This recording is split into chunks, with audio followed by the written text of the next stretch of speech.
بسم الله الرحمن الرحيم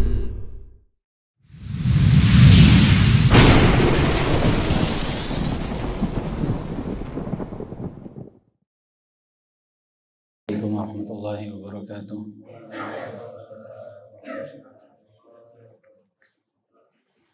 إن الحمد لله نحمده ونستعينه ونستغفره ونعوذ بالله من شرور أنفسنا وسيئات أعمالنا. من يهده الله فلا مضل له ومن يضلل فلا هادي له. وأشهد أن لا إله إلا الله ربي وحده لا شريك له. وأشهد أن محمدا عبده ورسوله. يا أيها الذين آمنوا اتقوا الله حق تقاته ولا تموتن إلا وأنتم مسلمون. يا أيها الناس اتقوا ربكم الذي خلقكم من نفس واحدة وخلق منها زوجها وبث منهما رجالا كثيرا ونساء واتقوا الله الذي تساءلون به والأرحام إن الله كان عليكم رقيبا. يا أيها الذين آمنوا اتقوا الله وقولوا قولا سديدا يصلح لكم أعمالكم ويغفر لكم ذنوبكم ومن يطع الله ورسوله فقد فاز فوزا عظيما.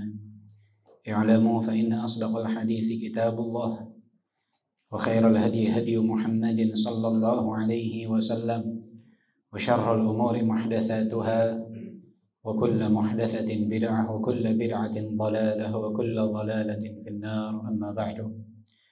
Alhamdulillah wa syukrulillah atas segala nikmat dan karunia yang Allah Subhanahu wa taala limpahkan kepada kita sehingga malam ini kita kembali berkumpul bersama di dalam masjid ini bersama-sama melaksanakan salat maghrib berjamaah, kemudian duduk bersama untuk mempelajari firman Allah dan juga hadis-hadis Rasulullah sallallahu alaihi wasallam di tengah fitnah, ujian, musibah yang melanda umat ini yang sungguh sangat luar biasa. Semoga Allah Subhanahu wa taala mengistiqamahkan kita di jalan Allah Subhanahu wa taala dan dapat lulus dari setiap ujian dan cobaan yang Allah Subhanahu wa taala berikan. Ayyuhal ikhwah, mungkin antum semua mendengar dan antum semua merasakan beberapa hari yang lalu, hampir satu pekan yang lalu,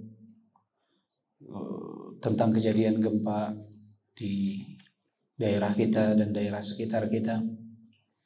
Pada hakikatnya itu adalah teguran dari Allah Subhanahu wa taala, ujian dari Allah Subhanahu wa taala, dan azab bagi orang-orang yang kufur kepada Allah Subhanahu wa taala.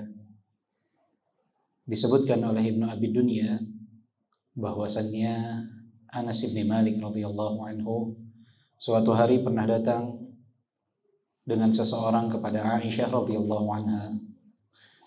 Kemudian orang tersebut bertanya kepada Aisyah, "Ya ummul mu'minin, hadithina 'aniz zalzalah." Wahai ummul mu'minin, kabarkanlah kepada kami tentang fenomena gempa. Maka saat itu Aisyah radhiyallahu anha menjawab, "Idza istabahu az-zina wa syaribul khumur wa darabu bil ma'azif gharallahu fi sama'ih."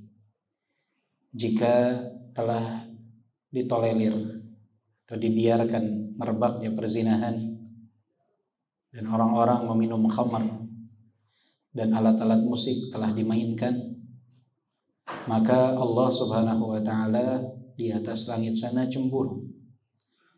Dan sebagaimana yang kita ketahui dari hadis Nabi bahwa Allah itu cemburu di saat seorang hamba melakukan apa yang Allah Subhanahu wa taala larang. Kata Aisyah, jika merebaknya zina, diminumnya khamar dan dimainkannya alat-alat musik, Allah cemburu dari atas langit. Faqala lil ard, kemudian berkata kepada bumi, tazalzali bihin, bergoncanglah atas mereka. Perintah dari Allah Subhanahu wa taala kepada bumi. Fa in tabu wa naza'u wa illa ahdamuha alaihim. Jika mereka bertaubat dan meninggalkan dosa-dosa tersebut, maka berhentilah. Jika tidak, maka aku akan binasakan dan hancurkan mereka. Kemudian orang tersebut bertanya kepada Aisyah radhiyallahu anha, ya ummul mu'minin, a'adzabun lahum, wahai ummul mu'minin, apakah itu merupakan azab bagi mereka? Maka Aisyah radhiyallahu anha menjawab, bal mau'izatun wa rahmatun wa barakatun lil mu'minin wa nakalun wa adzabun wa sakhtun 'alal kafirin. Hal tersebut, kata Aisyah, merupakan peringatan, merupakan keberkahan, merupakan rahmat bagi orang-orang yang beriman, dan merupakan hukuman, azab, kemurkaan Allah bagi orang-orang yang kufur. Hadirin yang dimuliakan oleh Allah Subhanahu wa taala, dari apa yang disampaikan oleh Ibnu Abi Dunya berkenaan dengan kisah Anas bin Malik dan seseorang yang bertanya kepada Ummul Mukminin Aisyah radhiyallahu anha, dapat kita simpulkan bahwa gempa ini bukan fenomena biasa, tetapi ada sebab di balik itu semua, yaitu dosa dan kesalahan manusia.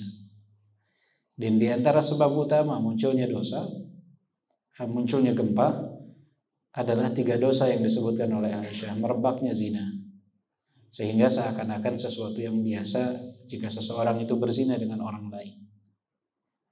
Sesuatu yang biasa jika seorang laki-laki berhubungan dengan wanita kemudian melakukan perzinahan. Zaman dahulu laki-laki sekedar berjalan dengan wanita yang bukan mahram menjadi sesuatu yang dipertentangkan. Masih banyak orang yang memiliki rasa cemburu atas hal tersebut. Tapi saat ini biasa, bahkan wanita hamil di luar nikah, menikah dalam keadaan sudah hamil, seperti sesuatu yang tidak lagi disangsikan oleh banyak orang. Merebaknya zina. Khamar juga sama. Dan dimainkannya alat-alat musik. Apalagi alat-alat musik. Hanya sedikit di antara kaum mukminin yang terlepas dari itu semua. Bahkan orang-orang yang sering hadir di pengajian sekalipun sulit yang terlepas dari hal itu. Dan banyak yang menganggap lumrah saja, biasa saja. Bahkan memfasilitasi orang lain untuk menikmati musik. Tidak hanya dia mendengarkan sendiri, tapi kadangkala dia mau keluar dana yang cukup besar hanya untuk mendatangkan para pemain musik, khususnya di momentum pernikahan. Dia rela mengeluarkan jutaan untuk memainkan atau mengundang pemain-pemain musik. Tapi ketika harus membayar pegawai KUA sekian ratus ribu, protes mereka, mengeluh. Padahal pegawai KUA itu kadang menyampaikan nasihat pernikahan yang bermanfaat untuk pernikahan putra-putri mereka. Giliran pemain musik jutaan dengan sukarela, bahkan gak sedikit yang mau menyumbangkan hartanya. Jika ini terjadi, maka gempa itu ya akibat dari sebab yang dilakukan oleh manusia. Sebagaimana kata Aisyah radhiyallahu anha, itu adalah sebab terjadinya gempa. Oleh sebab itu pernah terjadi gempa di zaman Umar ibn al-Khattab. Umar ibn al-Khattab langsung menyampaikan nasihat di hadapan para sahabat dan para tabi'in. Kemudian mengatakan, ayyuhan nas, ma hadha, ma asra'a ma ahdathu. Wahai sekalian manusia, apa ini? Begitu cepatnya kalian melakukan perbuatan dosa. Fa in 'adat la tajiduni fiha. Jika sampai terulang kembali gempa ini, maka sungguh kalian tidak akan mendapati aku ada di dalam kota ini. Umar marah. Kenapa? Karena Umar memahami gempa ini tidaklah terjadi melainkan disebabkan oleh dosa dan kesalahan. Jika di zaman para sahabat dan para tabi'in yang kita ketahui, mungkin dosa mereka itu dapat dihitung dengan jari, dan ketaatan mereka itu luar biasa. Terjadi gempa dan Umar memahami itu adalah hukuman dari Allah Subhanahu wa taala. Bagaimana mungkin di zaman kita yang dosa sudah tidak dapat dihitung bahkan oleh kalkulator secanggih apapun banyaknya dosa kita, kemudian kita mengatakan ini hanya fenomena alam biasa saja. Nah, ini sesuatu yang mengherankan. Allah Subhanahu wa taala menegur kita sedikit dibandingkan dengan apa yang seharusnya kita dapatkan dari azab Allah Subhanahu wa taala. Allah Subhanahu wa taala memberikan sedikit. Dhaharal fasadu fil barri wal bahri bima kasabat aydin nas liyudhiqahum ba'dal ladzi 'amilu la'allahum yarji'un. Terjadi kerusakan di daratan dan di lautan atas apa yang dilakukan oleh manusia. Allah mengatakan apa? Liyudhiqahum ba'dal ladzi 'amilu, agar mereka merasakan sebagian kecil atas apa yang mereka lakukan. Sebagian kecil saja. Karena kalau kita dihukum sesuai dengan perbuatan kita, tidak akan tersisa apapun di muka bumi ini. Walau yu'akhidullahu an-nasa bima kasabu ma taraka 'ala dhahriha min dabbah. Andai saja manusia itu dihukum oleh Allah sesuai dengan apa yang mereka lakukan di dunia ini, ma taraka 'ala dhahriha min dabbah. Tidak akan ada tersisa satu binatang melata pun di atas muka bumi, nggak ada. Hancur semua. Maka kita harus banyak beristighfar kepada Allah Subhanahu wa taala. Harus banyak memohon ampun kepada Allah Subhanahu wa taala atas kesalahan-kesalahan kita. Bisa saja karena dosa kita, dosa ana dan dosa antum. Dosa kita semua terjadinya gempa tersebut. Tidak usah kita menunjuk jari, menunjuk orang lain dengan jari kita, mengatakan ini karena dosa fulan, karena dosa alan. Dosa kita banyak. Kalau kita bercermin, cermin itu bisa memantulkan kotornya dosa kita. Mungkin kita tidak akan bisa melihat rupa wajah kita saking kotornya kita. Tapi Allah tutupi aib kita. Jadi tidak perlu kita menunjuk orang lain. Kita yang harus langsung beristighfar. Wa ma kana Allahu liyu'adzibahum wa anta fihim wa ma kana Allahu mu'adzibahum wa hum yastaghfirun. Dalam surat Al-Anfal ayat ke-33 Allah telah berfirman, tidaklah Allah Subhanahu wa taala mengadab mereka selama engkau wahai Muhammad ada di tengah-tengah mereka. Dan Allah tidak akan mengadab mereka selama mereka beristighfar. Para sahabat ketika wafatnya Rasulullah mengatakan, ketika Rasulullah hidup ada dua penghalang kita dari azab Allah, yaitu Nabi Muhammad dan istighfar. Setelah Nabi Muhammad wafat, tinggal satu penghalang kita dari azab Allah, yaitu istighfar. Maka sama seperti kita, bahwa hanya satu yang dapat menghalangi kita dari azab Allah, yaitu dengan kita beristighfar, memohon ampun kepada Allah Subhanahu wa taala atas segala dosa dan kesalahan kita. Karena itu adalah kuncinya. Kemudian kita harus berikhtiar, berusaha juga untuk dapat membantu saudara-saudara kita yang sedang kesulitan. Karena itu merupakan bagian dari hal yang harus kita lakukan sebagai seorang mukmin, sebagai seorang muslim. Jangan diam saja, kemudian hanya menonton saja. Malu kita ketika melihat tenda-tenda yang bertuliskan Injil dan gereja bertebaran di tempat-tempat musibah yang mayoritasnya adalah kaum muslimin. Di mana kaum mukminin? Di saat saudara-saudara kita di sana berada dalam kegelapan, tidak adanya listrik, bangunan mereka hancur, anak-anak mereka tertimbun, harta mereka tidak ada, makanan tidak ada. Terus kita acuh tak acuh. Yang penting saya nyaman, dalam keadaan enak, makan ada, minum ada, AC nyala, nyaman, masa bodoh dengan orang-orang yang ada di sana. Ini bukanlah akhlak seorang muslim, bukanlah akhlak seorang mukmin. Rasulullah sallallahu alaihi wasallam bersabda di dalam hadis yang diriwayatkan oleh At-Tabarani, khairun nas atau ahabbun nas ila Allah anfa'uhum lin-nas. Manusia yang paling dicintai oleh Allah adalah yang paling bermanfaat untuk manusia yang lain. Wa habbul a'mali ila Allah sururun tudkhiluhu ala muslim aw takshifu anhu kurbah aw taqdi anhu dainan aw tatrudu anhu ju'an. Sedangkan amalan yang paling dicintai oleh Allah adalah kebahagiaan yang kau tanamkan ke dalam diri saudaramu sesama muslim, engkau palingkan dirinya dari kesulitan, engkau melunaskan hutangnya, dan engkau membebaskannya dari rasa lapar. Itu amalan yang paling dicintai oleh Allah Subhanahu wa Ta'ala. Maka apa yang telah kita lakukan untuk membantu saudara-saudara kita? Kita punya harta, sisihkan. Barang sedikit gak apa-apa. Antum punya nominal di atas 10.000 yang bisa antum transfer. Karena minimal transfer 10.000 rupiah. Tidak ada 10.000, adanya 5.000. Cari di pinggir jalan orang-orang yang mengkoordinasikan untuk penyaluran bantuan ke sana, mereka terima walau 1.000 rupiah. Apa yang mampu untuk kita berikan dari harta kita, berikan.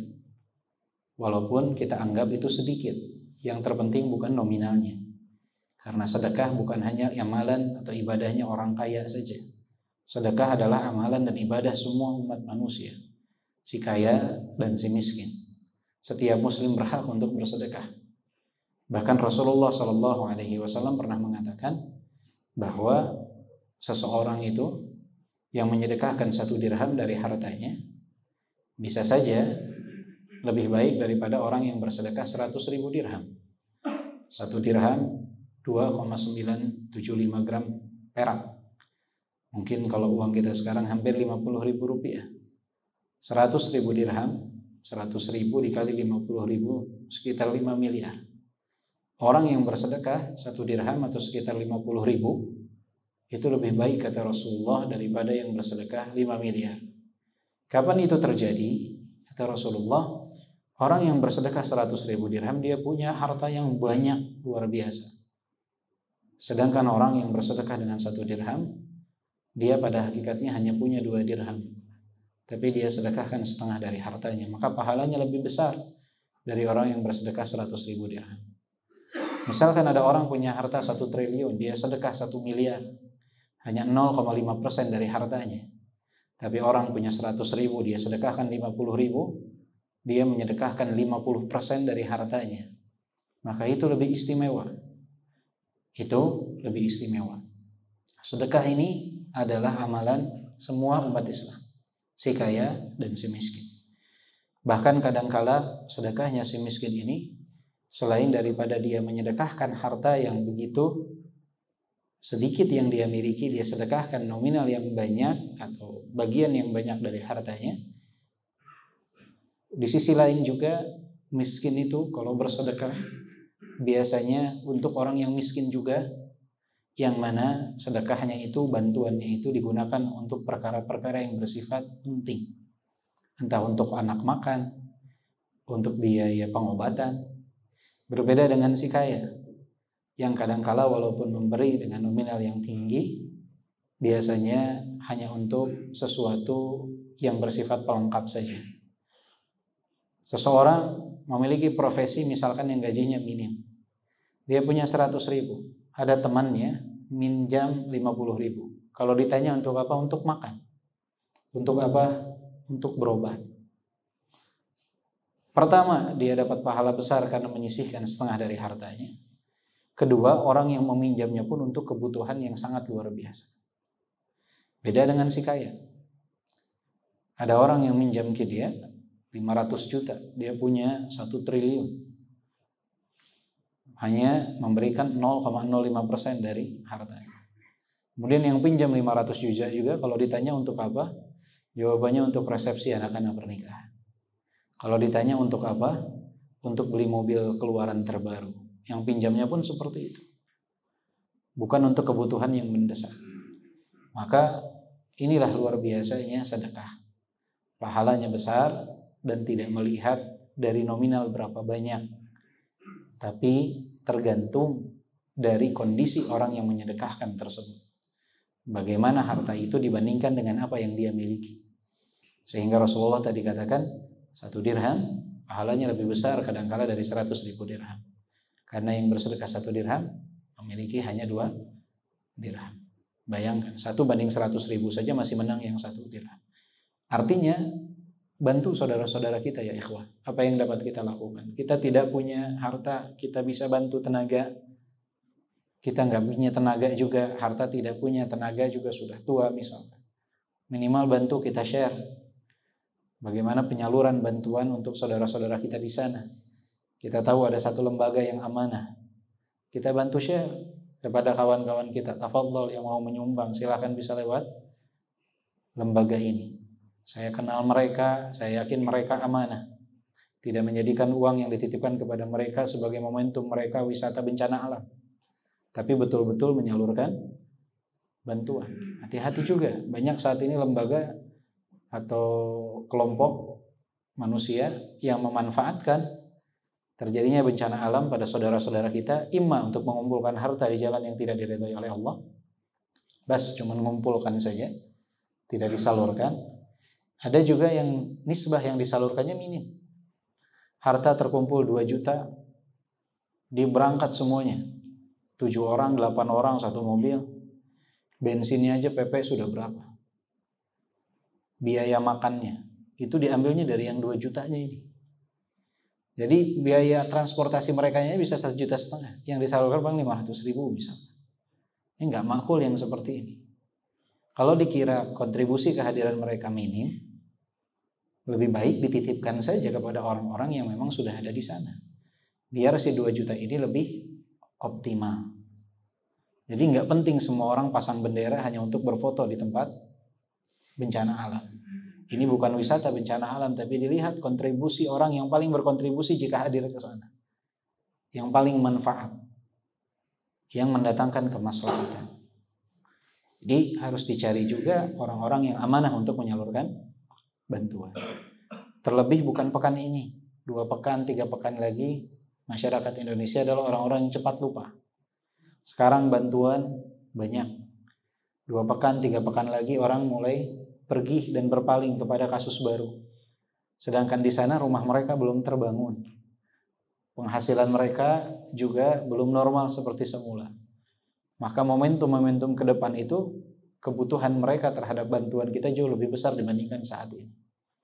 Karena tadi di momentum tersebut sedikit orang yang peduli terhadap mereka.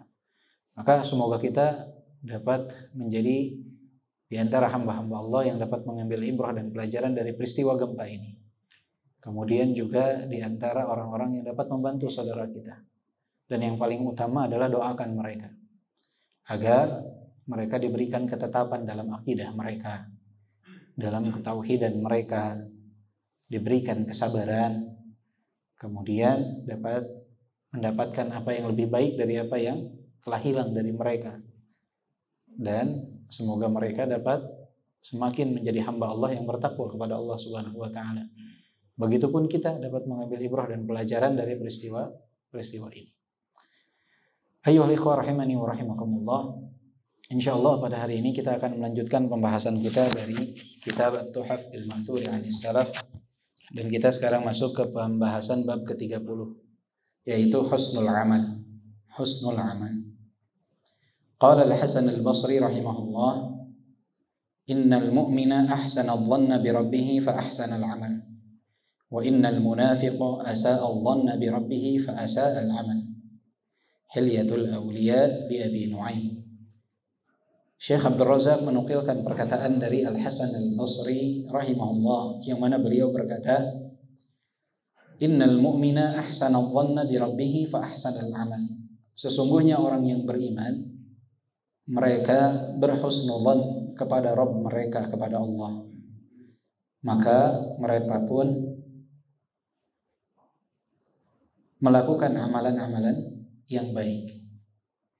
Wa innal munafiqa asa'a adh-dhanna bi rabbih fa asa'a al-amal. Sedangkan orang-orang munafik, mereka suudzon kepada Rabb mereka, kepada Allah, maka mereka pun berbuat amalan-amalan yang buruk. Jadi orang yang beriman itu salah satu cirinya adalah mereka berhusnudzan kepada Allah Subhanahu wa taala. Ketika mereka berhusnudzan kepada Allah, itu akan membuat mereka melakukan amalan-amalan yang saleh. Orang yang berhusnudzan kepada Allah, mereka yakin bahwa Allah Subhanahu wa taala akan memberikan ganjaran atas amalan yang mereka perbuat. Bahwa janji Allah di dalam Al-Qur'an itu benar. Bahwa apa yang diucapkan oleh Nabi Muhammad itu benar. Bahwa surga dan neraka itu benar. Mereka berhusnudzan kepada Allah Subhanahu wa taala bahwa Allah itu la yukhliful mi'ad, tidak mungkin menyelisihi janjinya.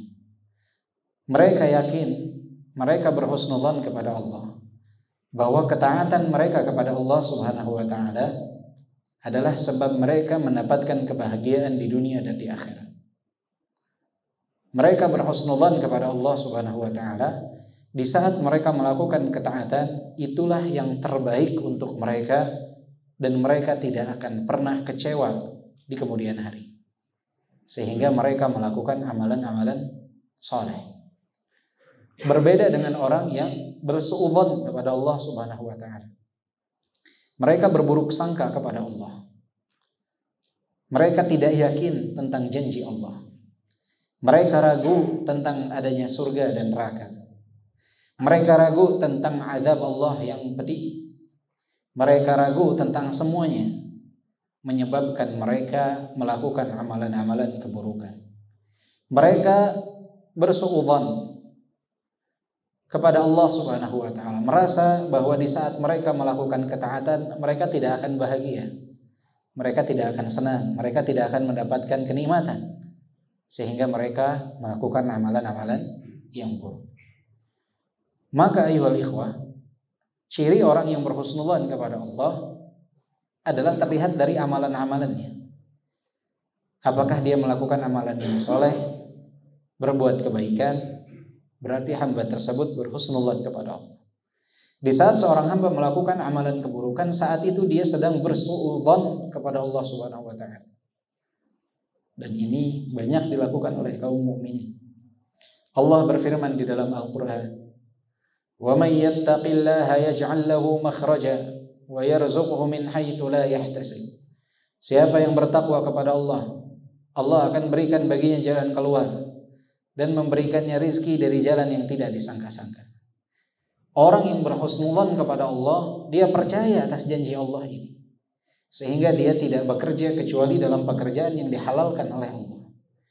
Tidak mencari rezeki kecuali dari perkara yang dihalalkan oleh Allah, karena yakin atas janji Allah Subhanahu wa taala. Tapi orang yang suudzon kepada Allah Subhanahu wa taala, ketika membaca ayat ini mereka tidak percaya. Walaupun mereka beribu kali membaca wa may yattaqillaha yaj'al lahu makhraja wa yarzuqhu min haitsu la yahtasib, masih pergi ke pinjaman ribawi.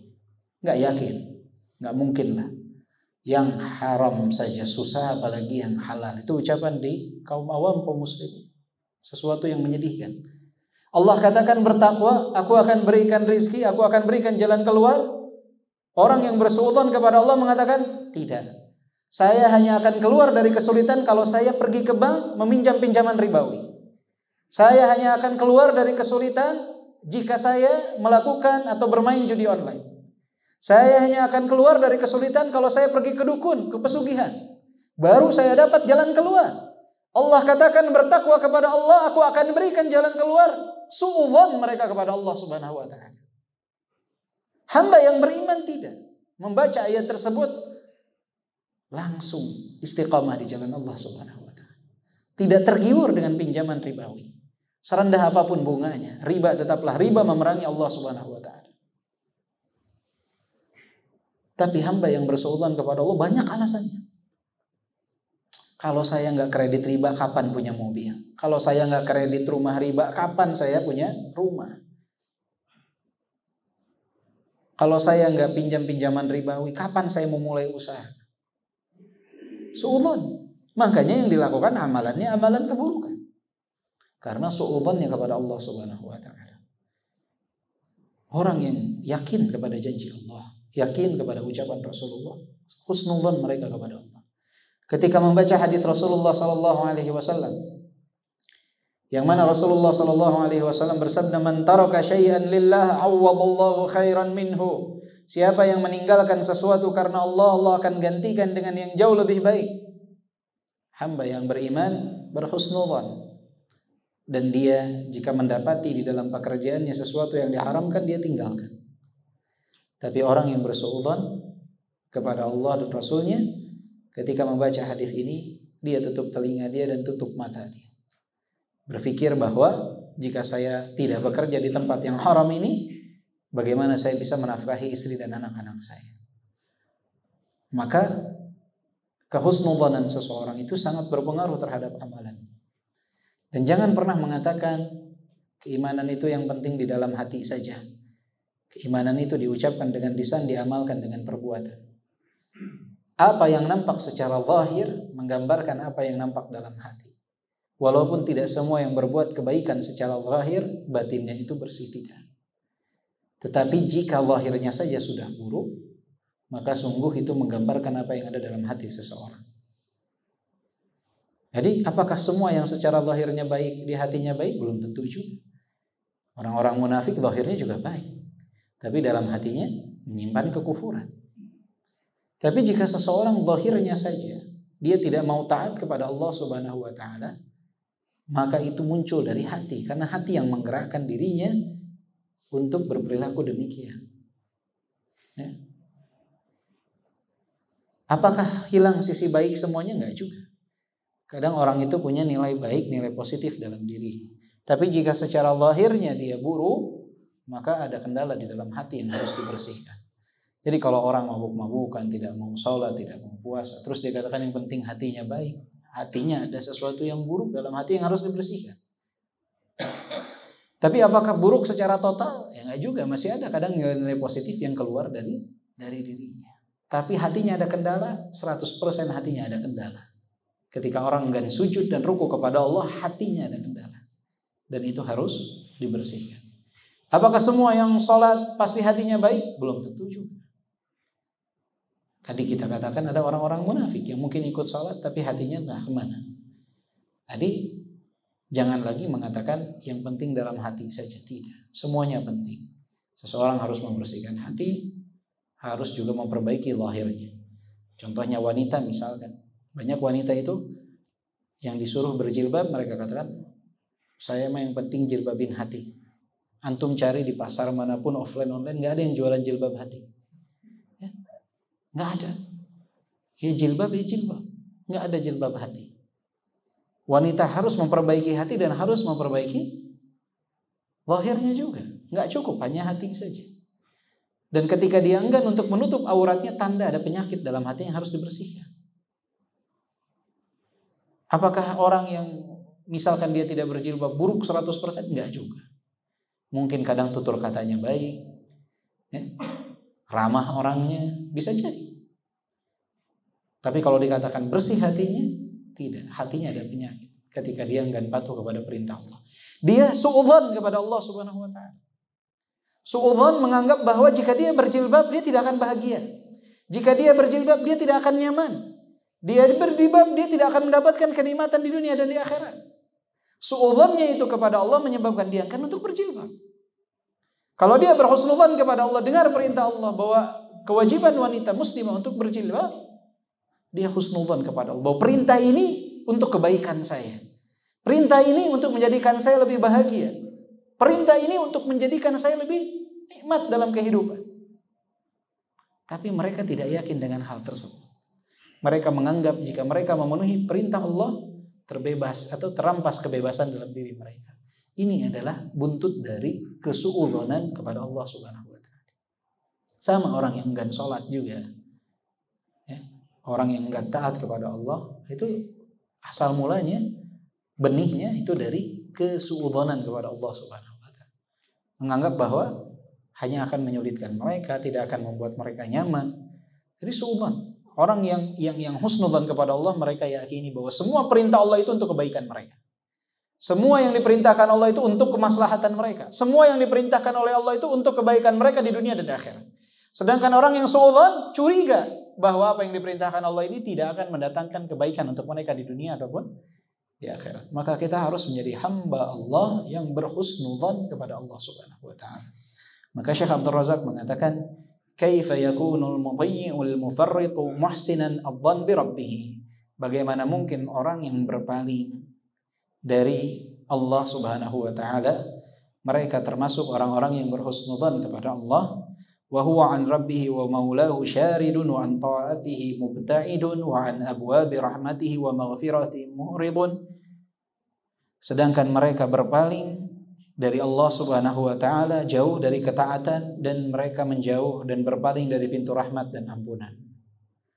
Bal muhsinul dhanni bi rabbih haqqan huwa man 'arafa rabbahu bi sifati kamalihi wa nu'ti jalalihi wa karamihi wa ihsanihi wa judihi wa imtinani wa rahmatihi wa ghufranihi wa 'arafa nafsahu bi tafriqiha wa taqsiriha fa akhadha yujahiduha litastaqima 'ala at-tha'ah wa tuhsinal amal. Sedangkan orang yang berhusnudzan kepada Allah, mereka betul-betul mengetahui dengan benar tentang kemahasempurnaan sifat-sifat Allah. Mereka tahu tentang keagungan Allah, maha kedermawanan Allah, dan mereka tahu tentang rahmat Allah dan ampunan Allah. Mereka mengetahui tentang kekurangan mereka di dalam beramal, kekurangan mereka di dalam ketaatan. Kemudian mereka berijtihad, berjihad melawan hawa nafsu mereka agar mereka dapat istiqamah berada di jalan kebaikan, dan mereka selalu memperbaiki amalan. Orang yang berhusnudzon itu begitu. Bukan berarti orang yang berhusnudzon kepada Allah itu sempurna, tidak. Manusia pasti berbuat salah, tapi mereka selalu berjihad melawan dirinya agar tetap istiqomah di jalan Allah Subhanahu wa taala hingga Allah wafatkan mereka dalam keistiqomahan. Syekh Al-Albani pernah mengatakan bahwa jalan menuju Allah itu panjang. Ilmu tentang agama ini panjang. Ketaatan ini banyak jenisnya. Yang terpenting itu bukan kita menguasai semuanya atau tidak, tapi yang terpenting ketika kita wafat, kita ada di jalur itu atau tidak, ada di jalan tersebut atau tidak. Karena sangat panjang, ilmu banyak. Selesai atau tidak itu nomor kesekian. Yang terpenting saat wafat ada di jalan itu atau tidak. Nah, itu yang kita selalu harus mujahadatun nafs. Karena jiwa ini Pak, kadang ke kiri, harus lurusin lagi, kadang kiri, lurusin lagi, kiri, lurusin lagi, belok dikit, lurusin lagi. Ya, zaman sekarang orang ya ujian dan fitnah dunia yang begitu banyak, kadang-kala menyebabkan kita itu berpaling dari jalan benar. Kalau sudah belok dikit, paksakan luruskan lagi. Anggap saja mungkin nanti kita wafat, besok kita wafat, itu akan menjadi semangat kita untuk dapat istiqomah terus di jalan Allah Subhanahu wa taala. Kemudian bab berikutnya, udah ada? Belum. Bab ke-31, hawanud dunya, rendah dan hinanya dunia. An Masruq rahimahullah qala ma minad dunya syai'un asa 'alaihi illa as-sujuda lillah.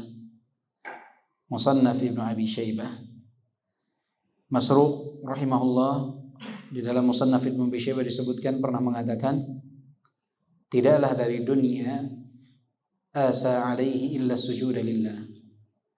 Tidaklah dari dunia ini sesuatu yang aku bersedih atasnya ketika meninggal kelak kecuali sujud kepada Allah Subhanahu wa taala. Sesuatu yang layak ditangisi dari dunia ini hanyalah sujud kepada Allah Subhanahu wa taala. Karena dunia ini rendah dan hina. Ad-dunya yusamma ad-dunya li'annahu dani.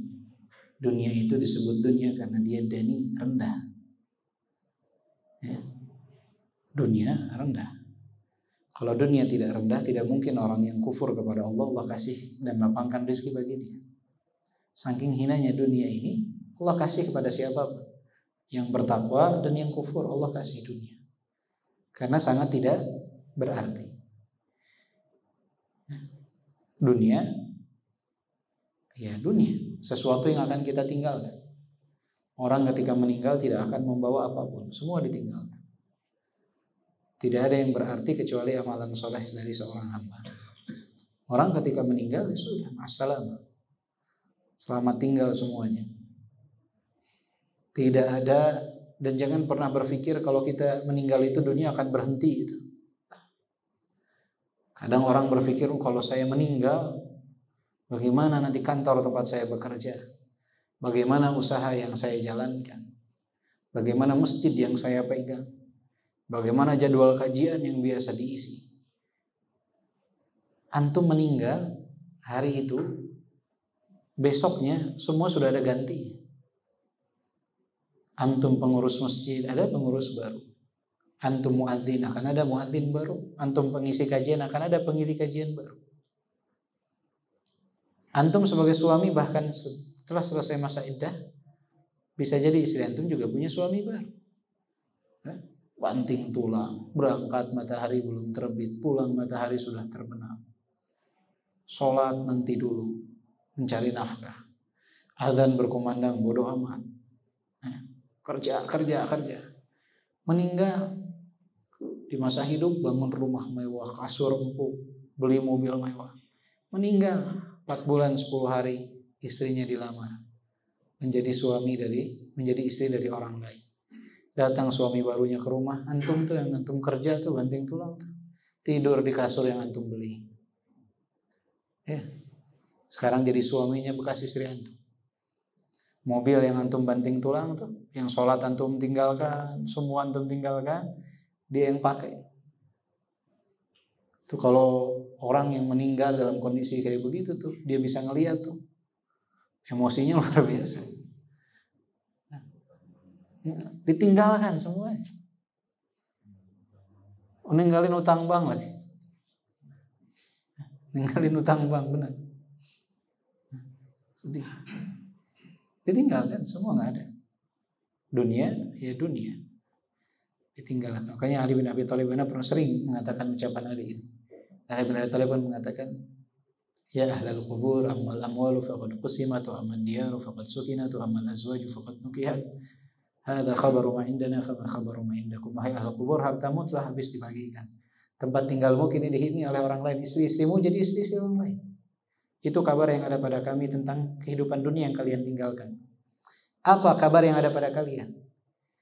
Kemudian Ali menoleh ke para sahabat sambil menangis mengatakan, wallahi innahum law takallamu laqalu inna wajadna khaira zadi taqwa. Demi Allah, andai mereka mampu berbicara, mereka akan mengatakan yang terbaik seseorang menambah pundi-pundi di dunia ini adalah menambah pundi-pundi amalan.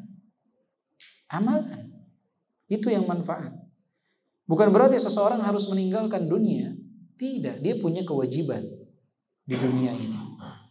Sebagai seorang khalifah di atas muka bumi. Dia harus menjaga dunia ini dalam artian dia melakukan apa yang menjadi kewajiban dia. Seorang laki-laki dia wajib mencari nafkah. Ketika dia berikhtiar mencari nafkah, itu adalah bentuk ibadah kepada Allah untuk memenuhi kebutuhan keluarganya, untuk menghindarkan diri dari meminta-minta di hadapan makhluk. Itu adalah bentuk kemuliaan bagi seseorang, bentuk ibadah bagi seseorang. Boleh. Tapi kalau azan berkumandang, ya berhenti sholat. Beres sholat, lanjutkan antum kerja. Jangan demi dunia semua diterobos. Haram ya udah tinggalkan, cari yang halal, banyak. Nggak perlu fokus di perkara yang haram. Ya. Udah ada sebuah hadis yang ada silang pendapat tentang kesahihannya, yang mana Rasulullah bersabda, ad-dunya jifah wa talibuha kilab.